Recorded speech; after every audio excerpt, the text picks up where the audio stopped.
So tell me, Alan, just exactly where did you grow up? In Brooklyn, New York. Brooklyn, New York? Yeah? Well, how on earth did you ever get to Pennsylvania? Well, I moved from Pennsylvania out to New Jersey, and then from there wound up going to Pennsylvania. I like the area, and it's very dog-oriented, Pennsylvania, the state itself, and less problems with zoning and people. Does that mean you grew up in the dog business? Were your parents dog fanciers? No, not at all. I started in dogs right after I got married. Okay, well, let's start at the beginning. What'd you do right out of high school? Well, I was an electrician and jewelry model maker. Jewelry model maker, really? Well, you still do that, don't you? Well, just a little bit, not much of it at all. Jewelry, not electricity. Do you do any electricity? No. So how'd you get in the dog business? Well, I started off, I bought a German Shepherd, and this neighbor of my mother-in-law out in Indiana I went out on vacation there, and he had a dog, was highest scoring dog in the country. And I was watching him work the dog and everything, and I became interested, and I trained with him, training my dog for the 2-week vacation I had out there. And then I got into shepherds, basically into obedience, what I started in. And from that point on, the next shepherd I bought was Show, and I started off basically in German Shepherds. Do I dare ask what year that was? Oh, let's see. About 59, 58, and around there. So you bred shepherds for a few years then? Yes. I bred quite a few winners through the years. And your kennel name, what was it in those days? At that time it was Eval, E-V-E-A-L. And where did that come from? That was, again, in Nyack, New York, where I had the kennel. Yeah, but where did the kennel name come from? Evelyn and Alan. Oh. My ex-wife was Evelyn and myself. So you you did very well with the shepherd? Yeah. And then I went in for professional handling. I started handling and went into it professionally. Well, what do you think of the shepherds in the ring today? Well, I have the same feeling with German Shepherds as I do with Newfoundlands, and as a matter of fact, I'm probably going to be doing an article on it, which is I would say the changing of the breeds, or the evolution of the breed, the deviation from the original purpose on each breed that we have today than what it was. You don't think the breeds today could do what they were originally developed to do? Right. Most of them have been bred away from things which are set in standards that aren't even paid attention to in judging. Can you give me an example of that? Well, like let's say the German Shepherd, for example. The dog is supposed to cover the most amount of ground with the least amount of effort. When I was originally in Shepherds, we had dogs, they'd be on the same thing, they'd be on the end of an 8 or a 10-foot leash, but they'd never be pulling. And they just go along at that nice, smooth, easy pace. You went faster, the dog went faster, and the lead still was like relaxed. And they would cover ground without effort. And today, they cover ground with effort. And having the same angles, but different lengths of bone, the average shepherd stands on his hock today. If you had the angulation, same angles, and not that length of bone in the rear quarter, you would have dogs that move sounder, that they put so much length of bone on them from the hock joint to the lower thigh muscle isn't there. There's a long space, maybe 4 inches, 5 inches, where there's no muscle, and that's why they wobble. They have no strength in the rear quarter. And they've got these dogs trained to pull like crazy, and they'll do it for an hour. And any dog that'll pull like crazy for an hour is not all there upstairs, because that's just a waste of effort, and it's not a normal action. So that's what they've done. I mean, in that breed, in Newfoundlands, I've got such radical changing. words that are put into standards, like a Newfoundland shall appear to be square, be slightly longer than they are tall. Somebody said, well, that's an ambiguous statement. Well, it's not. If you look at something and it looks like it's square, it could be a little off square and be longer. But when you look at something and it appears like a rectangle, it doesn't appear like a square. And what's the purpose for that in a breed? Why do they want that? Well, you have to think a little bit. The chest cavity, a Newfoundland's supposed to have a big rib spring. The chest cavity is the bubble. That's what holds them up in water. Now, when the dog is short coupled, puts his neck forward and it counterbalances the rear, and he floats. And he could swim all day long. The dog with the longer rear can swim, but he has to work to keep his butt from sinking. So he's using twice the effort to swim. And also, there's no such thing as a long back draft dog. And it's the same thing with a truck. You get a short drive shaft to have power. And that's the purpose. And they don't look at that, you see.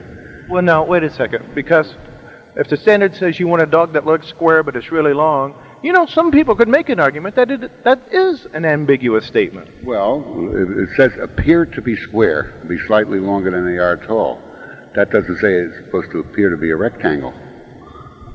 So, in other words, if you take a dog that looks square but you actually measure it and realize then that the square is maybe an optical illusion, but the dog is... But when it says the height should be 50% leg and 50% body, that means 50%. That means from the bottom. See, I don't look at a dog that way when I measure it. I'll measure it when I say a dog is like 50% leg under him. It's not actually 50%. If you measure from the elbow, if you measure from the foot to the elbow, that would be 55%. From the elbow to the wither, 45%. Then you measure it the other way around, from the height of the wither to the depth of the body, 55%, and from the depth of the body down 45%. That gives you a 50-50 look, but the chest is deeper than the elbows. So you're measuring the leg against the depth of the body?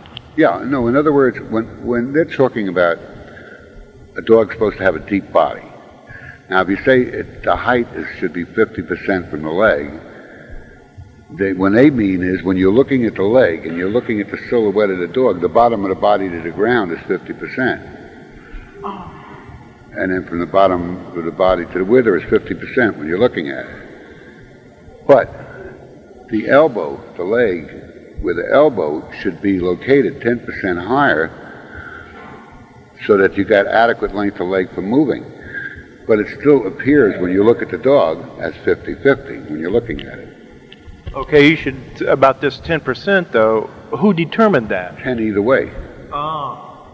See, the body is 10% lower, the elbow is 10% above. Then the dog is 50% the length of leg by looking at the dog from the body to the ground.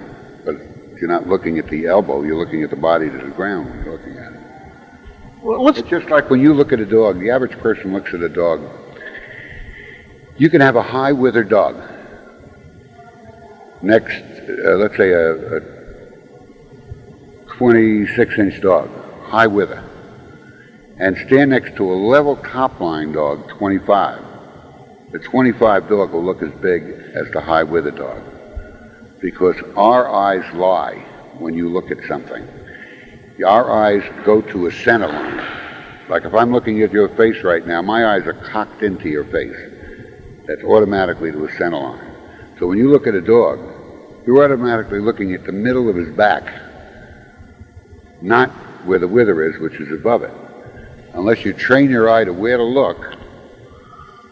Like if I take a dog in, let's say I got a golden, it's DQ, over 25 and a half. I could take a 25-inch dog that's level, right? And they may call him because they think he's big. And I could take a 26-inch dog that's high wither and they'll hardly ever call him because they don't notice that because they're looking at the middle of his back, which is lower. Do you understand what I mean? In other words, when you look at something, your eyes center on it. You don't, and that's when you're looking at the middle of the back. You're not looking at the part.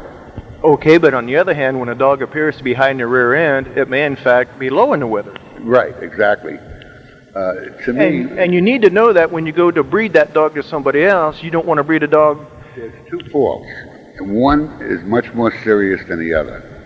A dog with a high rear is normally a straight-angled dog in the rear, and he's standing up higher in rear than front. But if you get a dog when he's standing, he's got this really nice angulation, he's got a beautiful top line, like invariably St. Bernard would be typical. Beautiful top line. And he goes to move and his rear goes up in the air and he moves. He's short on front leg. I'll be damned. Just think about that. When they have the angle and then they move, that way they're usually short on front leg. And that's why most of the dogs that are short on front leg, when they move, they pound. Because they've got proper angle in the front, they put their foot out to reach, but instead of being close to the ground, it's maybe 2-3 inches above the ground, so it pounds like that. It's out like this, and the whole body pounds. Where if it was out right close to the ground, and he put his foot out, it only has to come down an inch to touch the ground. And that's the difference. See, to me, like, we're talking handling, judging, but to me, in judging, when you look at a dog and he's moving wrong, your mind should want to say, why is he moving wrong? There's so many different reasons. He's moving because the dog is steep-shouldered, short on front leg, legs too much, shoulder too much up on the neck, not, bad pass turns. There's a dozen reasons why they'd be using their front wrong. Is movement more important than breed type? No, not really. But balance from the side. To me, a dog presents a picture from the side, and he should move from the side. Coming and going is icing on a cake. But balance and movement from the side is what is the most. That's the locomotion of the dog. You look at the average foxhound pack. The leaders of the pack are all cowhocks. And that's the leaders, because they drive so much that they hock. And they're all cowhocked, and they'll go all day long.